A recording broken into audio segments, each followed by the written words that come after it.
नमस्कार। नज़र डालते हैं ह्यूरिस्टिक शिक्षण विधि के दोष पर।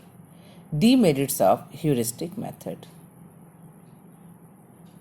यह विधि अक्सर असफल सिद्ध हो जाती है क्योंकि इसके प्रयोग में विद्यार्थियों के उच्च मानसिक स्तर की अपेक्षा एक शिक्षक करता है जिससे वे मौलिक कार्य अथवा खोज कर सके, परंतु अपेक्षित स्तर न होने से प्रायः इस पद्धति द्वारा असफलता प्राप्त हो जाती है। पाठ्यक्रम को इस विधि द्वारा पूरा नहीं किया जा सकता। हम देखते हैं कि हमारे विद्यालयों में हर विषय का पाठ्यक्रम अति विस्तृत है।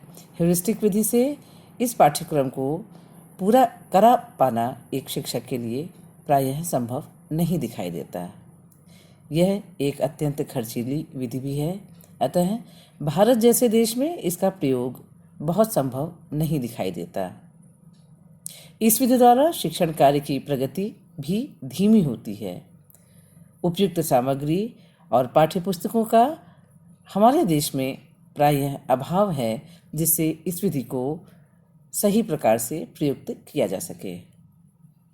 कक्षा के सभी विद्यार्थियों का स्तर व क्षमता समान नहीं होती है, अतः परिणाम गलत निकलने की आशंका भी बनी रहती है। एक ही परिस्थिति में एक जैसी समस्या के लिए अलग अलग मानसिक स्तर के विद्यार्थी अलग अलग निष्कर्षों को निकालते हैं, तो शिक्षक के लिए एक व्यवस्थित रूप में उस समस्या का समाधान बच्चों के सामने प्रस्तुत कर पाना समस्या खड़ी कर देता है।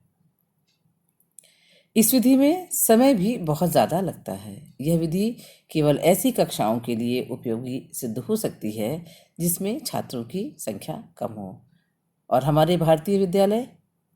हमारे विद्यालयों में तो छात्रों की संख्या बहुत ज़्यादा होती है। तो भारतीय परिवेश में इस पद्धति की अपनी कुछ सीमाएं दिखाई देती हैं। अध्यापक के सम्मुख अनेक कठिनाइयाँ इस विधि द्वारा शिक्षण कार्य करने में उत्पन्न हो सकती हैं। यह कक्षा नियंत्रण, सामग्री के संचयन तथा निरीक्षण में भी कठिनाई पैदा कर सकता है। ह्यूरिस्टिक विधि का प्रयोग उच्च कक्षाओं के लिए ज़्यादा उपयोगी दिखाई देता है। विज्ञान शिक्षण के लिए यह विधि अत्यंत महत्वपूर्ण है। अतः ऐसा दिखाई देता है कि भारतीय परिवेश में इस विधि द्वारा शिक्षण कार्य की अपनी सीमाएं हैं।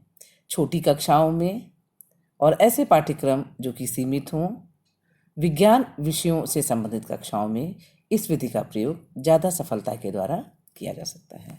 Thank you.